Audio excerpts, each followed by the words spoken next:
Hello and welcome, beautiful people. My name is Storma. I am a herbalist. I do different modalities of healing. I do fermentology. I myself have sickle cell disease, which is a condition. It's a blood condition that causes a lot of pain in the body. It's a chronic condition, but this channel is mainly for people with chronic conditions, with terminal conditions, or if you're pregnant, or if you're going through any kind of you just want to learn about health and nutrition in a natural way. Right now, this episode here, we're going to be talking about hydration because that seems to be a big issue, especially with people with sickle cell and chronic conditions, especially terminal illness as well, if you've got a condition that you're dealing with. But water is really important, and different ways of hydrating is really critical. And drinking water can be boring, let's face it, so let's spruce it up. There's different ways you can do it. Now, first things first, I want to talk about also electrolytes. Electrolytes are really important for hydrating. If you're just drinking filtered water all the time, it can actually leach all of the minerals in your bones. Not all of the minerals, but it can leach the vitamins, the minerals that are in your body. So you don't want to do that, right? Now I'm not a medical doctor, so you're always going to, talk to your doctor about any of this stuff. It's important that you have a good relationship with your doctor. If you don't like your doctor, and you need to get a doctor that you can ask questions, right? You can ask questions. You don't feel stupid. You just need somebody to talk to that, your medical professionals, you need to be able to talk to them like a friend, right? I know there's a doctor shortage. So, okay. So, and here we are. So I'm trying to, with this channel, give people options if that kind of thing is a problem. Okay, so water. Let's talk about this. Let's talk about electrolytes. Now, I have some pineapple water. Yay, pineapples. Mixing a little bit of pineapple into your water can help bring a little bit of electrolytes to your body. Coconut water, I don't have any on me right now, but coconut water is fantastic for electrolytes and hydration. People think, Gatorade. Gatorade is great, but it's actually kind of not. It's full of chemicals, color, and sugar, and just it's good, or not, like the fake sugar, NutraSweet. Don't do it. You can make your own. And the ratio to make your own Gatorade is for every 2 cups of water, it's a half a cup of organic fruit juice and a little pinch of salt. Done, right? You have your own Gatorade. You can make tons and tons of it, and you'll be fine. And you'll feel really hydrated. You'll feel a hell of a lot better than just drinking just plain old water. If you want to drink water just plain, that's fine too, but you need to have electrolytes in that. So electrolytes, if you get like a little bit of sea salt, there's pink Himalayan sea salt. You can use the dark sea salt. You can use the any of the sea salts that have not been bleached, because you need those minerals in there. And you can just put a little pinch. You're not going to taste it per se, but at least it'll give you something, right? I like the little vitamin C packets. You can go to the store. There's like electrolyte packets and that kind of stuff. Those are great too if you want. The other thing I want you to be careful with is I found out I bought a Brita water filter once years ago, and no, it was terrible. They actually put fluoride into the water. I couldn't believe it. I'm like one of the only rare people that actually reads the instructions, and at the very end of the instructions, there was like, Brita puts fluoride in your water for your healthy bones and teeth, which is just absolute hooey, because we have fluoride in our toothpaste. We have it in the mouthwash. It's in the dental floss. It's at the dentist. In some districts, in some places wherever you're living, some of them put it in the water supply. So you don't need extra fluoride for your teeth. You don't need it. And having too much fluoride isn't the best thing. Why? Why do we not want to have fluoride? What's this whole fluoride, controversy? There's a huge controversy over it. People love it. People hate it. Fluoride is natural. It is. You can get it. It comes from a rock, and you think, fluoride is great, but it's not in terms of what it does to the brain, right? We know that there are some ties to fluoride and Alzheimer's disease, right? Fluoride mixed with aluminum can cause issues with the brain, right? And especially Alzheimer's. There's this weird connection. We don't really know. It's not a connection, but a correlation. We also have an issue with it messing with the pineal gland. The pineal gland is a little gland in your brain, really important. You need it for different things that go on and processes in the body. So having too much of it is no good, right? The way back in World War II, Hitler used it on the Jews. He used huge amounts of fluoride. He put it in the water supply. He did a lot of things or whatever in order to see how its effect on people's brains, right? And he found that it made people tired and docile and just like blah. And then suddenly after World War II, after it ended, then we see the Americans taking in these German doctors and physicists and scientists, and they started using fluoride in the water supply. It started to be used everywhere, and which is really weird and kind of creepy. So who knows what's the truth or not, but let's not bother with it. We don't actually need as much as people say. You don't need it at all, actually. I don't do fluoride, and I'm alive. So it's better to just, do your own research about it, find out, a little bit about it. I find it, fluoride makes me kind of gross, like it makes my stomach feel weird. So that's why I stopped doing it. I didn't do it because of all the controversy. I just did it because my stomach didn't like it. And my body said no.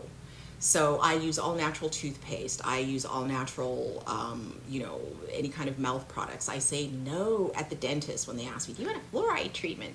No. My teeth, they look great. They're fine. They're not falling out. We survived without it. We can live without it. But everybody's body is different. So see how you feel. Do your own research on fluoride. But if you don't want it in your body, just follow some simple rules in terms of have your water filtered. Make sure that you're not getting that stuff in the deck, right? We shouldn't be using fluoride at all if you can help it. I have a zero water filter, right? It's called zero water. It means zero. There's nothing. They don't put any extra anything.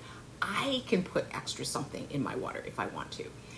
You can put lemon water. You can do infused water with berries and cucumber. I like to have I like to do chia water. Chia water is one of my favorites.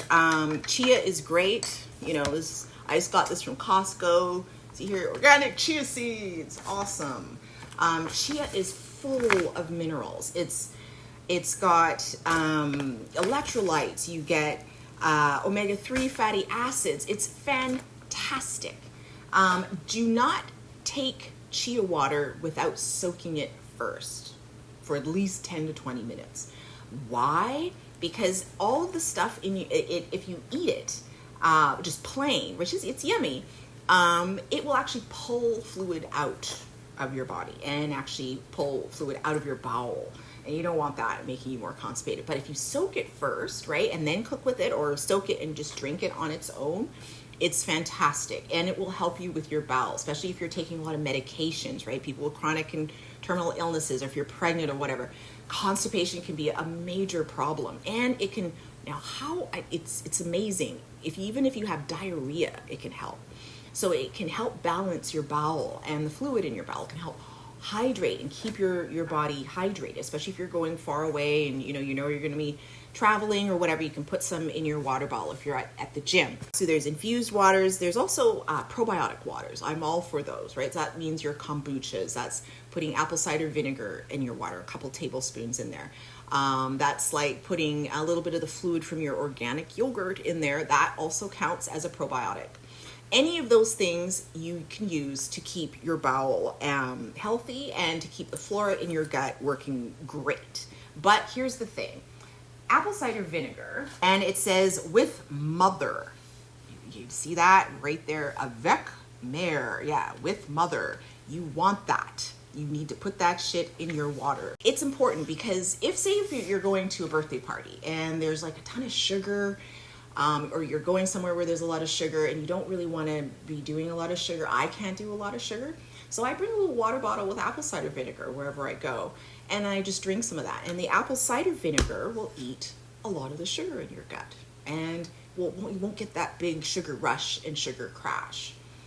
It'll help to kind of stabilize. And there's a million health benefits to apple cider vinegar. I can't, rave about it enough. So get yourself some of this. So say for kids, you got some kids, maybe they got a chronic condition, people are coughing and it's cold and flu season wherever you are, a little bit of organic, a little bit of, what do you call it, oregano water, right, or black seed, just a tiny bit in the water, shake it up. It's hot, so warn your kids and warn like your friends and stuff not to drink too much, because it's a bit spicy. So see, you can sort of test and see if you can handle it. But it's excellent at killing germs, right? And having that kind of thing in your body is fantastic. You definitely want to do that. The other thing that you can do, magnesium. And that's sort of the last one I'm going to talk about. Magnesium water is amazing.